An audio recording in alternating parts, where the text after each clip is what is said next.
Hi folks, Roage here in the woodshop. I decided to do this video so that people could understand what's going on and how I am. And to understand how I am now, one can't separate this body from that which it experienced.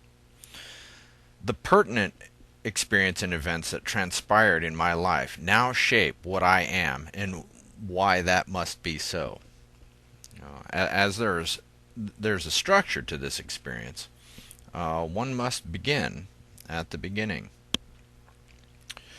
I need to go into my ancestors. Let's start with my father's side. His family was actually originally from Germany, and their family name was Pfuhl, and this is how it's spelled. And in 1743, the patriarch took a boat from Germany and came to the colonies here in America. Those that remained, many of them settled near a town called Gießen, Germany, and that's where they came from. Now, when they came here, or when he came here, it was obvious that the people in America were going to have trouble pronouncing his name, and it probably didn't come out the way he really wanted it. It probably came out as Fool, and this is the reason why he changed the name to Pool. However, in me studying exactly what Fool means, I found that to be very potent. The Fool card is the highest card in the major arcana for a reason. Now, the fool isn't stepping off the cliff because he's stupid or ignorant. He's doing it because he's not afraid of anything. So, fools in the king's court were the ones that were required to bring the king back to earth and remind him that he was just a man. And many kings, the fool was their primary counsel. They would speak to them, and there was an amount of truth that would flow from them, and it allowed the king to make decisions. And they were well utilized. So the whole idea of fool being some sort of, idiot, that's just the way it was, because these are people that don't understand the fool. They think they're stupid for what they do. And that comes from a misunderstanding. They don't understand the concept. A true fool is someone who's insightful. Oh yeah, to most they may appear insane, but that's just the idea. They are definitely different. They are different from normal people. They have different experiences. So the patriarch came over in 1743 and ended up settling in Pennsylvania. And the first son from Pennsylvania fought in the Revolutionary War here in America on the American side. And I have pay stubs from that. And he was the first son that was born here. So there's a long history of, American in me. I don't know if you could really get any more American than I, other than, being native here. Okay, so, technically I'm an interloper, but this family's been an interloper a long time. Now, they were, the character of these people were like Mennonites or Quakers. I imagine that they came over here for religious freedom. However, they didn't quite fit into the rest of the folks. And I have to believe that some of the reason I am the way I am was actually handed down from grandfather to grandson, or maybe even, father to son. And, and I think that may have, be the reason why I am the way I am. They were blacksmiths. They were very mechanically astute.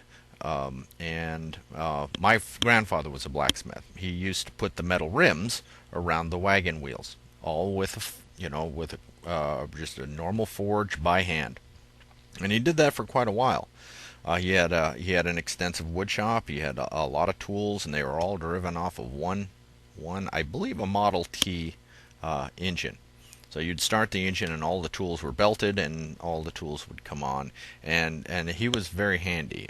My father described my grandfather as a mechanical genius, and I believed him because my dad is absolutely astounding with tools and working with materials. I mean, and my dad built himself a forge too, and he's done that also. So my dad's very intelligent. He's very intelligent, as was my grandfather.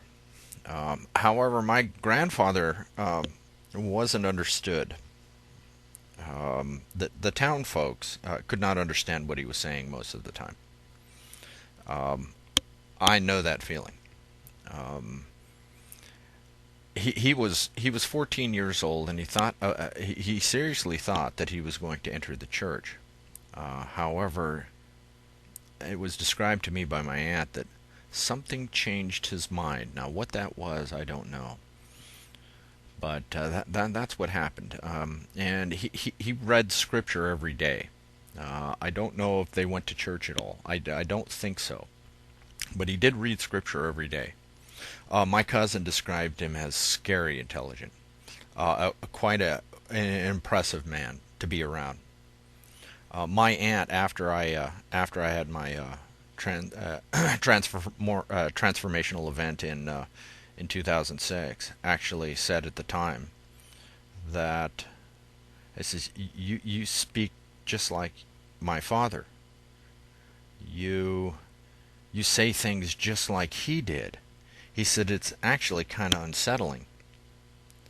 So he died shortly after I was born, and I'm not quite sure if he ever held me. I do know that he was near me. Now on my mother's side, their family name was Schnellmann, and that literally means fast man. And again, these were very, very intelligent people. Um, they came from an area of Austria, but they were primarily Germanic, just like my father's side. I believe the first marker with a Schnellmann name is from the 1400s. Beyond that, I don't know. Just like my grandfather. Beyond this man, coming to America from Germany, I don't know before that where they came from. I imagine some research in Germany would have probably exposed a little bit more of exactly my true lineage. So, and that's still outstanding. Um, Now, my grandfather, on my mother's side, he was an engineer, and in World War II, apparently he was quite a resource, and so the Nazi Party gave him a deal. They said, "Well, you either come to work for us, or we're going to put your entire family in a concentration camp." So he decided probably a good idea that he just work. Of course, it wasn't by his consent, and for years and years and years, he used to just that was a source of great discomfort for him. I As far as my grandfather, there was a language barrier, and I don't know how much. At the time, I didn't understand him very much. However, one thing that he did do for me when we were still in Germany was he gave me a 1932 silver dollar. Now, I wouldn't know what that meant for many years later, but that was the last year that we had lawful money in America. That was the last year they were striking lawful money. I mean, other money from a lawful weight and measure uh, was minted after that. However, that was the last time that silver money was used as currency here in America. And I looked at that and I said, this man was giving me a message. And just from that little symbol that he gave me, I understood. My mother said that he knew what was going on in Iran. He understood exactly what was happening, and he actually predicted the return of the Ayatollah Khomeini and what actually transpired after that. Now, which is kind of interesting, because if one just merely applies natural law to the situation, one would actually see what was about to happen. So I cannot conclude that my grandfather on my mother's side was ignorant of the law. In fact, I believe the contrary, which actually would explain why both grandparents had trouble communicating with their children. Uh, there was a lack of understanding, and it sort of skipped a generation. However, I and my cousin both are the same way. Of course, we're nuts in our own family. I mean, something seriously wrong with us because we generally don't think the way they do, and we're just not on board with the whole clan program. But that was very useful to me. That showed me and taught me a lot, and I can't count that experience as not vital to what I am.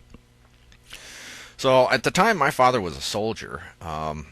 Who met my mother in southern Germany, and he got transferred back to the States, to Fort Hood.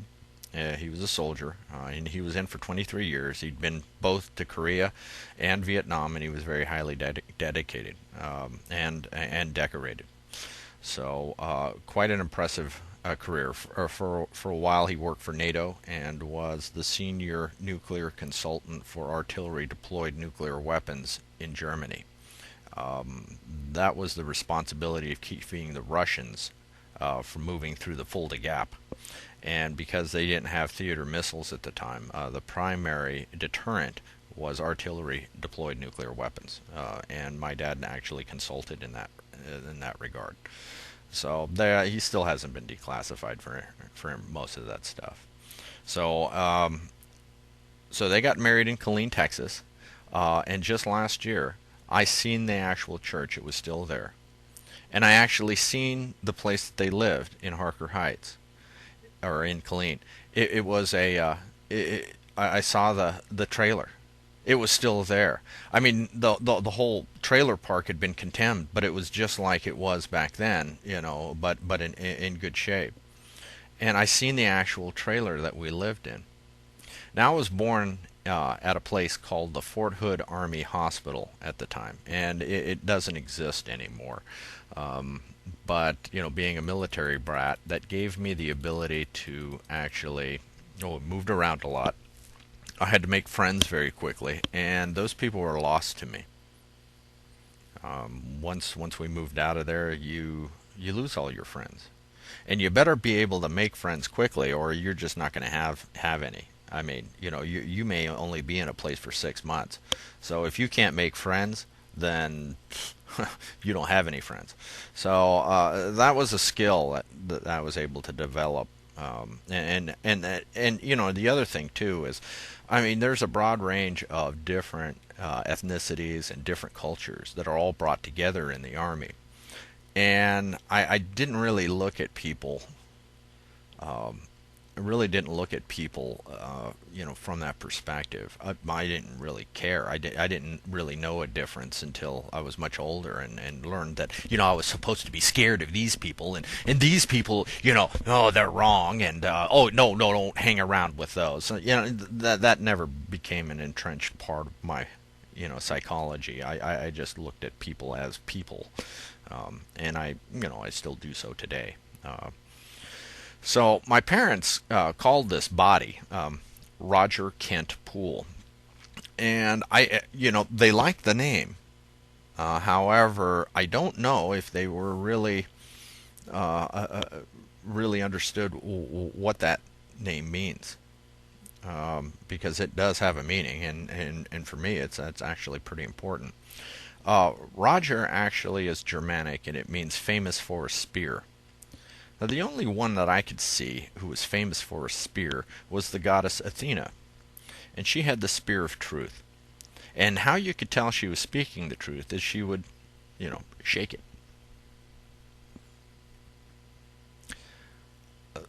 this is where the name, I believe, for Shakespeare came from. And an interesting thing about Shakespeare, if you read it strictly, it's a demonstration in law, and it's uncanny. And if you apply the law, you understand why certain things happen to certain characters. If you don't apply the law, then it's some sort of academic argument. It's all a left brain intellectual argument. But if you strictly interpret the law and you go through the Shakespeare material, they're trying to teach you something. However, it was largely lost on a population that was wholly confused. So that's just the way it is. Now, my middle name is Kent, and I think that resulted because my dad at the time actually believed that his family was Irish, English, and Dutch. And the reason for that was during the Second World War, here in America, they began interning Japanese, Italians, and Germans. And they were going around house to house finding Germans who were potentially a threat, and putting them in camps. Now, we don't get to hear about the Germans and the Italians put into camps. For some reason, it's just the Asians that we hear about, and I don't know why. So when asked, my grandfather said that we were Irish, English, and Dutch, and to maintain the illusion, and he would call Delbert, or my dad, Dutchy. So my dad thought he was Irish, English, and Dutch for most of his life. That was until later, and we found out that not only are we Germans, but I'm German on both sides. That was actually curious. But Kent itself, it originates. It actually, the land of Kent is Egyptian. It is Egypt, and Kent means boundary, and it's the boundary that the Nile drew out, where on one side you had Giza and all of that stuff, the Giza Plateau, and then you had the Nile River there, so it was the boundary, and that was called the land of Kent. The last name Poole means a man who stands near the deep part of the river. So that would be kind of curious later, and I'll go into that. Now, last year I actually went to the place my parents lived at the time, and I saw the church that they were married in, and I saw they lived in a trailer park at the time. He wasn't making a whole lot of money, but it was enough. They lived off base, and the trailer park was still there, and the trailer that we lived in. They were all condemned because they were in bad shape, and it looks like they're going to redevelop it. But I got to see it. Of course, the hospital wasn't there anymore, so I couldn't see any of that. But yeah, I actually saw that. It was pretty interesting to see. Hey, my parents says that's where we live. We used to live there. That was a long time ago. So I thought that was kind of interesting. And this happened last year. So after that time, after I was born, then we moved to Oklahoma for a little while, to Fort Sill, and then on to Germany. And this is where I learned how to speak, and I spoke English, and there were a lot of German kids around there, so I learned to speak some German. Actually, quite a bit. I mean, I was able to relate rather well with the kids, and my mom would speak German to me, and I was at that time I was pretty good. I've lost most of it. I can understand a lot more than I can just formulate and speak. It was an interesting time. I learned a lot of the customs over there, and we lived near the British barracks there because it was a UN installation, and it was quite an experience. And we moved around like 3 different times in 3 different places there. But it was up in the northern parts of Germany, and my sister was born, and this was about anywhere from 4 years to 5 years apart. So it was about 4 years at that point. So around 68, we moved to El Paso, and my dad went to Vietnam when we stayed in El Paso. And that was interesting because at the time Texas didn't have kindergarten, the first year of school. So my mom wanted me in school, so she put me in the only school there, and it was a Catholic school. And those people were mean. They uh, they really they really whipped it to you. So I was sort of a discipline problem. So I spent my time in the corner and put my nose on the chalk and got paddled a few times. Um, and that was really weird having my dad gone, and it was really uncomfortable because you can feel the tension. My mom was worried the whole time when he was in Vietnam, and it just sort of it just my sister didn't really know my dad, and then when my dad came back, it was like, who's this guy in the house now. So I knew who my dad was, though, however, so it was okay. um, so after that, we didn't after my dad came back, we moved to Fort Carson for a while, and that was in Colorado. And this was an important time for me because this is where I lost my connection to On. uh, Before that time, um, I knew that there was something observing me. I just knew it. And I would show off to it. I would interact with it. Now, I didn't see it. I didn't hear it. I just knew it was there. And I would interact with it. I mean, here I was showing off, and it was very intent and involved in my experience. Then one day I'm in the backyard playing on the slide, walking backwards up the slide, and I'm thinking, I don't see this presence. I don't see this thing. I don't hear it. What if it's not there? And of course, that moment was the last time I was able to detect it for a long time. It would be what I would get back to. But I remembered it very clearly before then as being very integral to my experience. I knew it was there. But in that time on Fort Carson, in the backyard, that's when that's when that connection was broken. I remember clearly that day.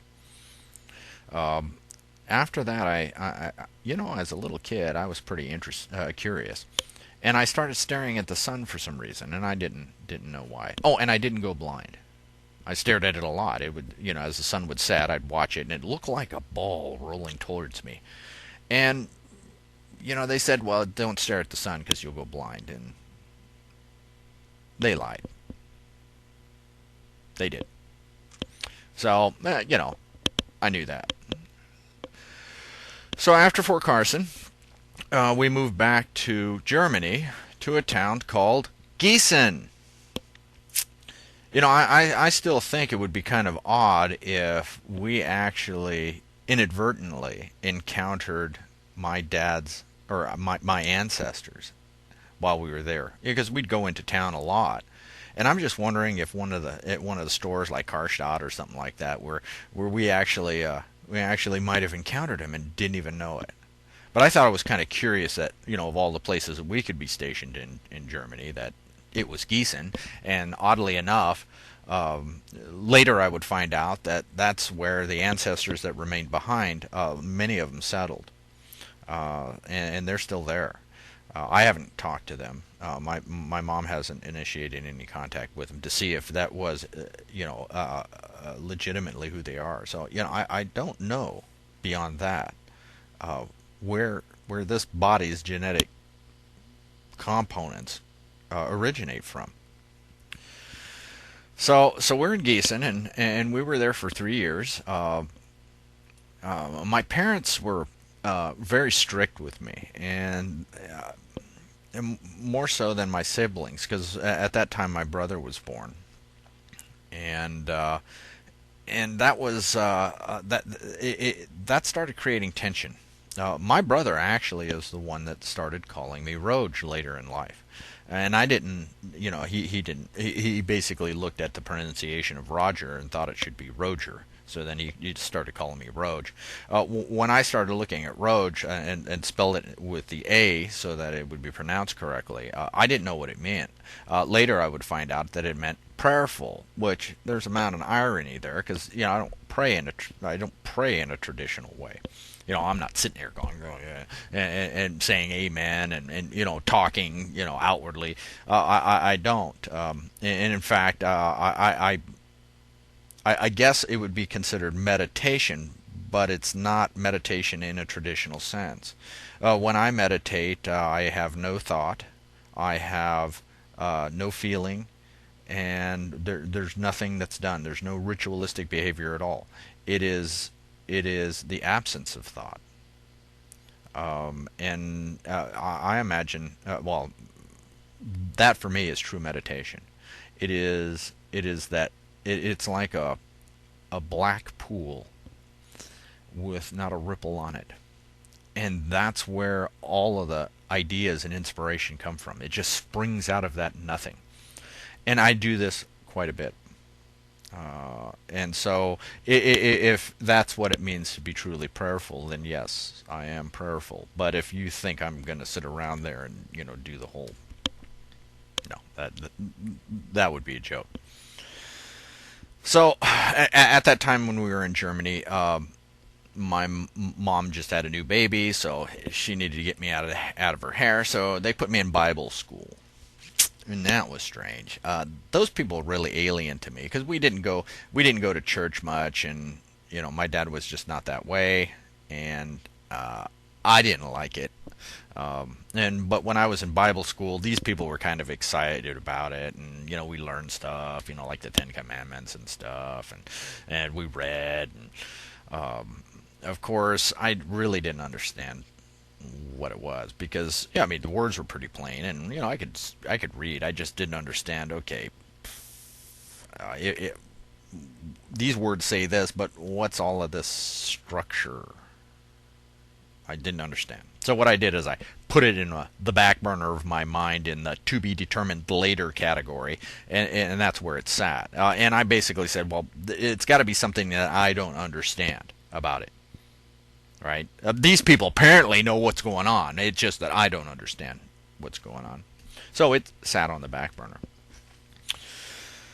So after that, after Gießen, then we moved back to Colorado, and this was in '74. My dad retired from the military. Originally, we moved to a house in Security, Colorado, and that was just for waiting for a house to be built. And we moved to a place called Fountain, and that's where I would consider it. That's where I grew up the most. Because before that it was Germany. I grew up there, but this was now going to be the longest continuous time that I was going to live in one place. Up until that time, with as many times as we moved, I developed a skill for making friends very quickly. And of course, these friends would disappear, and you'd never see them again. So you had to really have that skill. But in this place, we had it continuous time, and that's when I entered public school, which was kind of a shock for me because before that, in military school, in army schools. You could be upwardly mobile, meaning that if you were more advanced in the grade that you were placed, you would just go to the higher grades. And there were a number of things that I was in. I was in an advanced level of math, although, they put me to the point where it was really challenging, although it was reflected in my grades, but I don't know if there was true appreciation for how challenging, the situation I was. I was actually in fourth grade math. And, at that point, they got it right to the point where I was really struggling with it. And it really appeared like, I was really, really having trouble. But, I was a year ahead, So, it just didn't work very well. So there were many times where we had these very stressful times. It was all necessary. So the other thing about military, growing up as an army brat, is you've got pick a culture, pick a type of pick an ethnicity. I mean, they're all your friends, and that the whole idea of not looking at somebody as people, as a boy or a girl, was a foreign concept to me. I didn't really understand that concept. I didn't understand that I was supposed to, stay away from that group of people and just hang out with these guys. They have the same skin as you. I didn't understand that at all. And that started happening when I entered in public school. Although there were quite a few military kids in there, but it was predominantly, at large in America. And yeah, I didn't fit into that whole thing. Unfortunately, no, I was not that way. So those are just little things that were causing an amount of stress. So in 1976, I'm going to school, and this was the Colorado Bicentennial, because they became a federal state in 1876, and it was 100 years. And they called it the Bicentennial. It was 100 years for Colorado, and it was 200 years for the United States. But really it wasn't, but I didn't learn that until later either. And the Freedom Train came into town, and what they had done is they'd take the Liberty Bell, and I don't know if the Constitution was on there or not, but I got to see the Liberty Bell. And everybody was really excited about it. We dressed up. It was a big thing. A whole class went downtown to the train station. We got to see it. It was. That's when I started getting exposed to civics, and I started reading the founding documents, and it's like the Bible to me.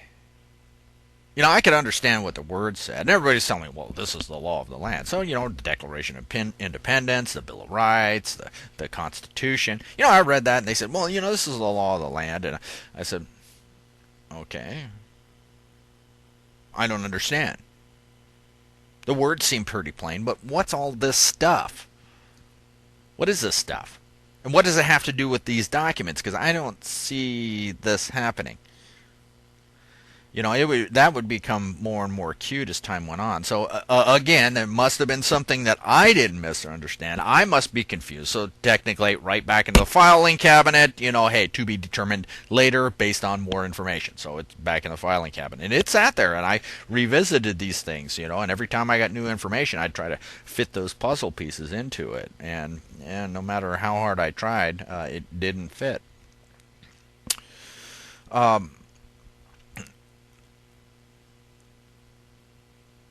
2 years later, I entered what I would consider the age of consent. That was when I was no longer a child, not under that grace umbrella, because as you're a kid, you have these tools, you have that little compass thing that usually can tell you, what's wrong and right and all of that. And at the age of consent, you're basically supposed to develop that on your own. And by then, we're supposed to have all the tools, and we're supposed to be ushered into that adulthood. And of course, we don't understand that initiation period or time is actually pretty important. It's very important when you tell your children, okay, no longer are you a kid. You are now responsible for your experience. Those things that you do, you're going to suffer the consequences for. Hey, and not only that, but that little compass that you used as a kid to know wrong from right, that's not going to work for you. So those ideas that come into your head, you better really think about those, because some of those things are going to cause you a lot of suffering. Well, of course, nobody told me that. And I remember the last day of it. I'd gone skiing at Breckenridge. I'd started skiing a lot, and I really enjoyed skiing at the time. And I remember that day. It was a school ski trip, and we went to Breckenridge, and it was one of those peak experience days. I was skiing very well. It was sunny and it was beautiful, and that was the last day where I would consider my experience comfortable, as it was. And at that time, I was very intelligent. I mean, I was scary intelligent. In fact, it really caused issues with people around me, and I wasn't very socially adept at all. Although I could make friends very easily, um, I, uh, I was just not a social animal at all, and I was clumsy, and you know, I was out mostly an outsider, and I hung out with all the other kids that were outsiders, and that's the way it was. I began excelling at school because I was lazy. And now that may seem funny, but for me it was just a lot easier to just simply pay attention, absorb the material, and then produce it on the tests. And that was easier for me than having to put up with people yelling at me about my report card. So in an act of laziness, I began excelling at school, and that would carry through all the way, through high school. I was exceedingly curious about everything. I would study everything. I believe I've read the World Book Encyclopedia 2 times over because I got my schoolwork done so fast that I was sitting around doing nothing, and instead of sitting there bothering everybody, my teachers made me read the encyclopedias. So I did, and that was actually pretty helpful because it gives you a pretty broad knowledge of the world and and the presentation as it exists. The other thing I did is I questioned everything. Yeah, everything that I was told, I questioned. I wanted to know, okay, all right, I'm doing this, so why? And I did not willingly submit to authority, okay? And that really caused a huge problem between me and my dad because, he was in the military for 23 years. And, he was used to people doing what they were told to do.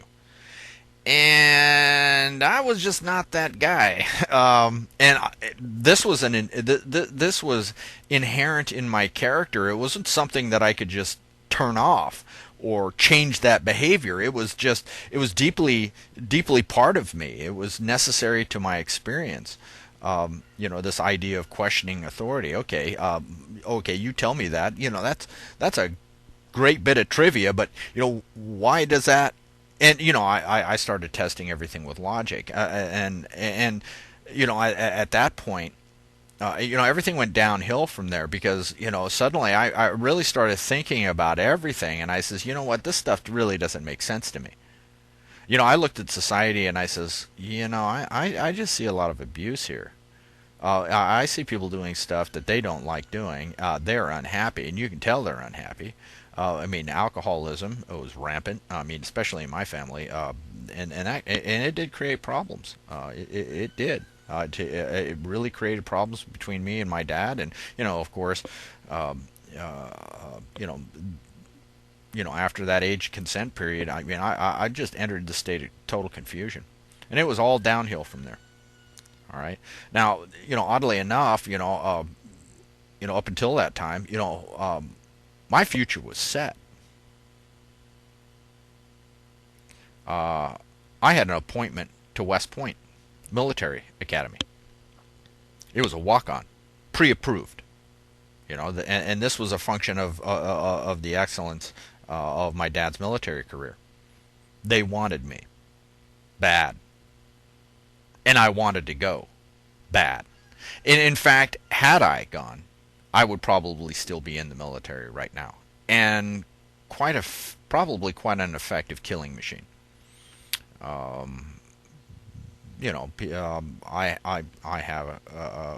have a capacity for combat. I have a capacity for disconnection, emotional disconnection, and had that actually occurred, I would not be who I am now. So apparently, it could not happen. So one day skiing, I injured my leg and broke a nerve, and that was, this was in high school, and it really, it was a disappointment. It was a disappointment to my dad, and it was a disappointment to me that I could not go. I could not even join the military. I was prohibited. My leg, it was a permanent disability. I have a left foot drop. I can't lift my foot up. It's my left foot. And that was, at first it was, I had to wear a brace. I had to wear a brace to keep from stumbling. I don't wear a brace now because I just limp. It's some people can tell that I limp, but It's not a big deal. For most of my life, I thought that that was, a horrible thing. It kept me from opportunity. However, now I look at it as one of the greatest gifts that I ever received, because I was out of control then. I did not believe that I could be hurt, and I didn't believe in universal boundaries, and I didn't believe that I was necessarily bound to physics. And I got a lesson, and it was a permanent lesson. So that's when I learned that, hey, the universe has fixed boundaries that you don't cross. And it was worth the pain, and it has been worth it to actually go through it. Although for most of my life, I didn't look at it that way. So I, went to college, and that was miserable. In high school, I excelled. And although that didn't really carry me anywhere into college, I just didn't figure into anybody's ethnic program. So there wasn't money available for me in college, and I didn't have much help. And I had an aversion to taking out a loan for some reason. Don't know. That was miserable. And the worst part of it was this. I was bored. I remember thinking about, I was in chemistry, I was thinking about, because I was going to engineering school to be a chemical engineer, and, just about the time that, I choose that major, we have this oil crisis that pretty much puts a fork in chemical engineering as a reasonable vocation. And that would happen many times. I went to electrical engineering, and then same thing happened. So, but at the time, I'm sitting here, and I was pretty astute. I understood chemistry very well. I understood the structure of the atom very well. In fact, I started looking at Schrodinger's equation and trying to figure out how in the world he came up with what he came up with. And when I applied a few simple forces, then I realized that it was natural that the atom would appear that way. So then I saw the model, and I knew why it was that way, and I had reconstructed the process by which Schrodinger actually went through. So I was all excited, so I go to my chemistry professor, and I said, hey, I just figured out why the atom looks the way it does. He doesn't understand me.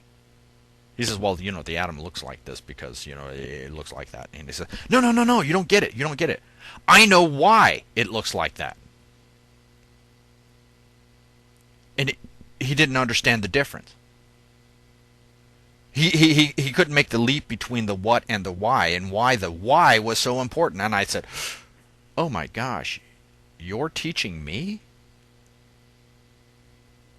So that was it.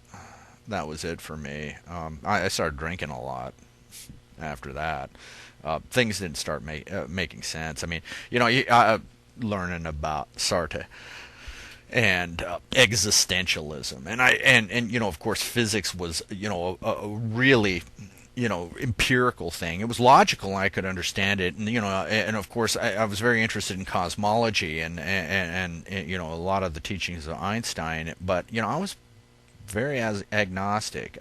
To me, at that point, this whole religion thing, I didn't understand. The whole on thing, I didn't understand at all. Because I couldn't see it, couldn't hear it, couldn't taste it, couldn't be measured. So is it really there? At that point, I says, it's not a physical thing. It's science just doesn't allow for that at all. So I was largely agnostic. And I do remember a time in that confusion of just basically saying, if I prove that this God character or on does not exist, then I pretty much do anything I want, and I don't have to worry about going to hell or anything like that. So for me, I said, okay, until I know for sure, I'm going to assume that this on character exists, and I'm going to prove that it doesn't exist. Now that's a little bit different from an atheistic approach, right? An atheistic approach says, well, God does not exist, or on does not exist. I want proof that on exists. See, the problem with that is you don't give this being the benefit of the doubt. See, and I did. However, the more I attempted to apply physics to the situation, I started seeing these things that were outside of reasonability. And I liken it to this. And there's a lot of fudge factors in physics and a lot of fudge factors in science because hey, they're trying to understand the universe, and a lot of it is still hidden from them. And a lot of things that I was seeing was sort of like this example. Let's say, for instance, I take a pencil and I throw it down a hallway into another room. Now there is, under the idea of probability, it says there's a chance that pencil will actually stand up straight and land perfectly straight, especially if the eraser is flat. There is a chance that it'll land in that room and stand up. Of course, you might have to throw that pencil in there a quadrillion times before it happens. However, what I was witnessing in my experience is the first time I'd throw the pencil down the hallway, it would stand up straight. The second time I'd throw it down the hallway, it would stand up straight. Now, in science, when anything like that actually happens, they call that superposition. Right?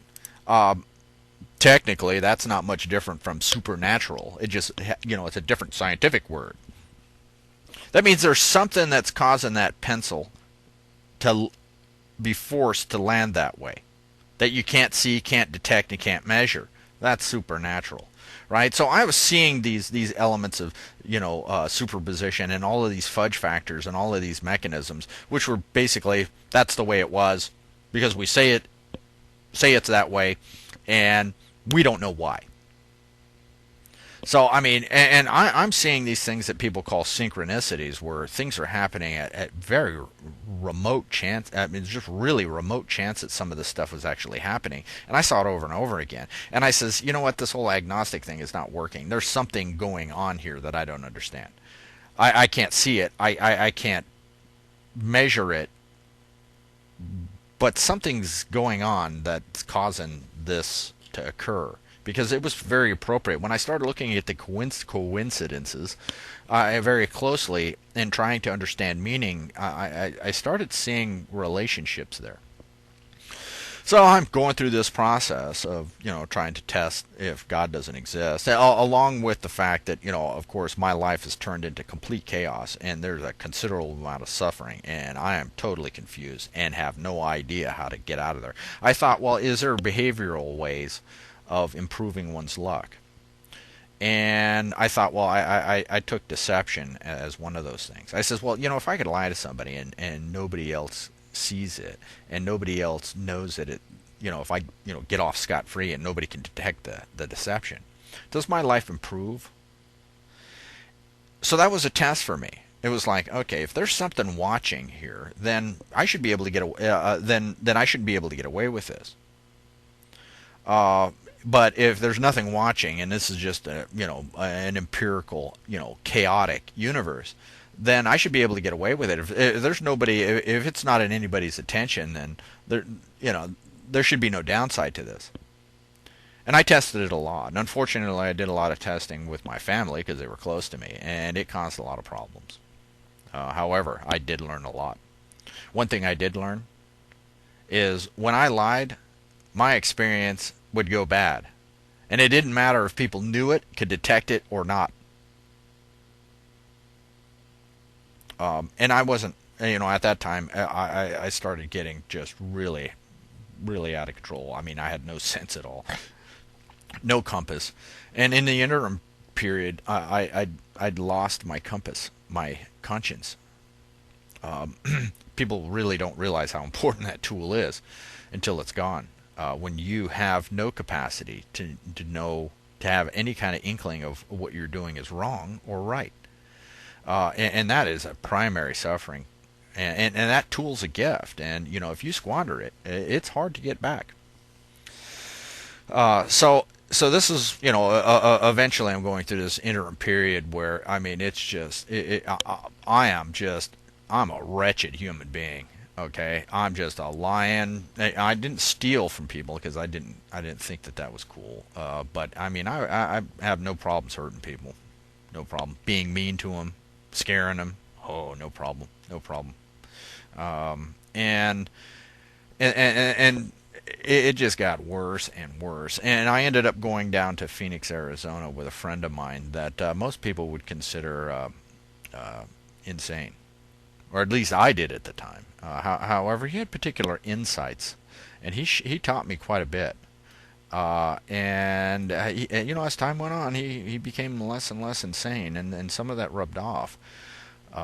But it was life with him was absolute chaos, absolute chaos. I remember one time we were at the golf and stuff in Glendale, Arizona, at the Metro Center, outside of the Metro City Mall, Metro Center Mall, and he was in the upper deck of the golf and stuff, in full view of everybody, and he was spitting these long loogies down on the people below, and everybody in that place watched it and simply pretended that it wasn't happening.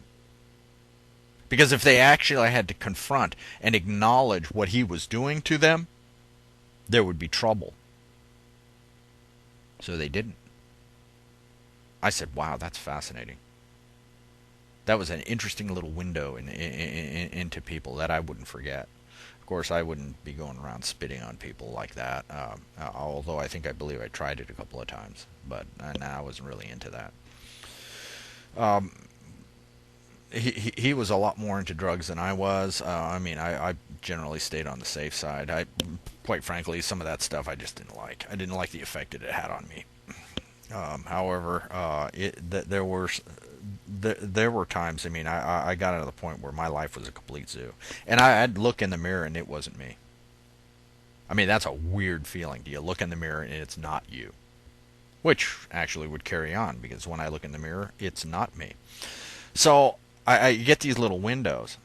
I remember one time walking out into my living room. This guy's pointing a gun in my face. I just got up and walked out, and there's people in the living room. I didn't know who this guy was. Friends of somebody in the house, and he's pointing this gun at me, and he's laughing. So I turned around, walked back into the bedroom, got my shotgun, pointed my shotgun at him, and he says, "Oh, hey man, no, it's cool, man. This isn't loaded." And I says, "Mine is. Get out." And I remember one time, getting my friend out of a party that he got involved in, and of course that took a gun. People started becoming friendly. They wouldn't let him go until I showed him my gun and said, "I think it's a good idea that you do that." This was a time where I couldn't even get arrested. I don't care. There was no haven for me. It was a black time, and I was totally confused. I had no idea. The universe was totally unfair, and the universe had caused my problem in society, and all of that nonsense. So this is when I started getting metaphorical imagery implanted, into intuitional through inspiration, and I got this idea of this vortex, this vortex that would suck you down, and it was like a black hole, and the farther you went down, the harder it was to get out, and it was the abyss, and I could feel myself plunging downward into this thing, too afraid to do anything about it because it would be too far to go back. I was panicking, and in an absolute point of pure desperation and hopelessness. One day I'm laying in my bed and looking out at the view of the brick wall of the building next door. That was pretty poetic in itself. But I saw the sun on that wall, and I'm sitting there, and I didn't understand what was happening to me. But I got an image.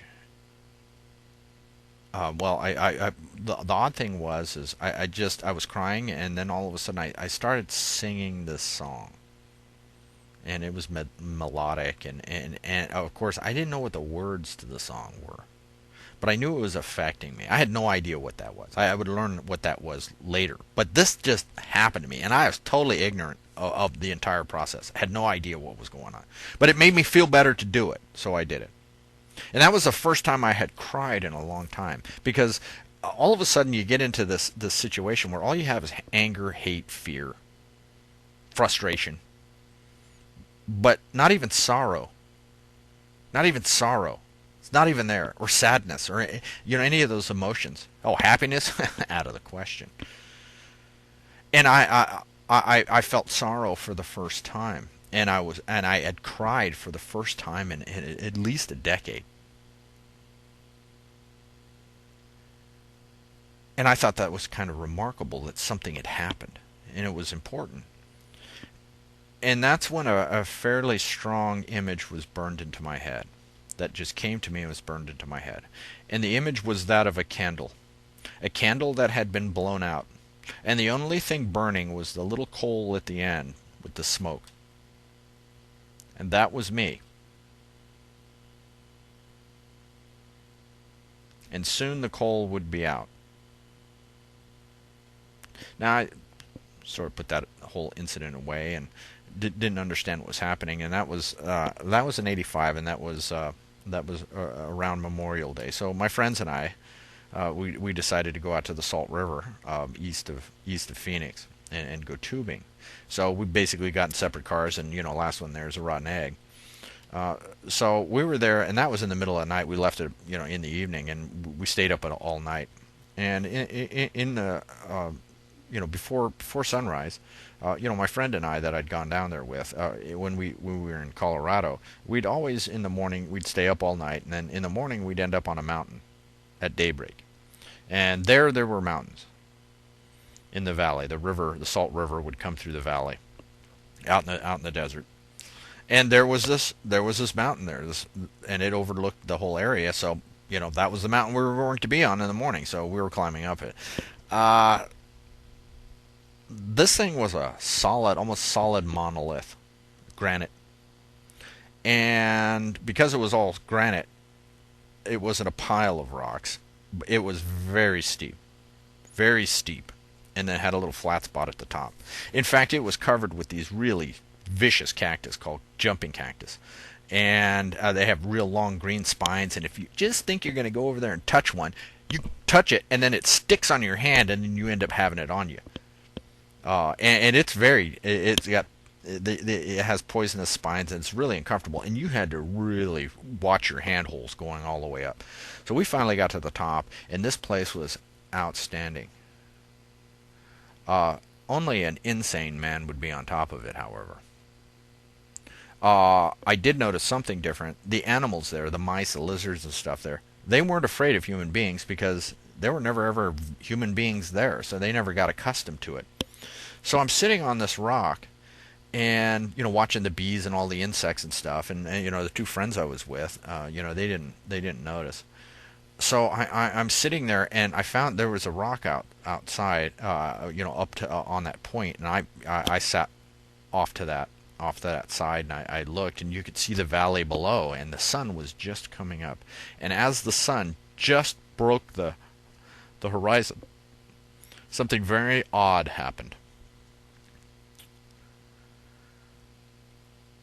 I started seeing this imagery again.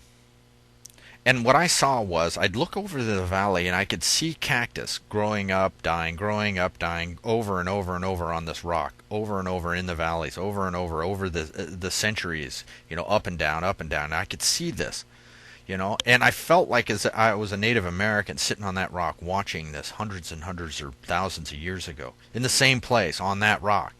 And I could see it. I had this connection. I mean, it was powerful.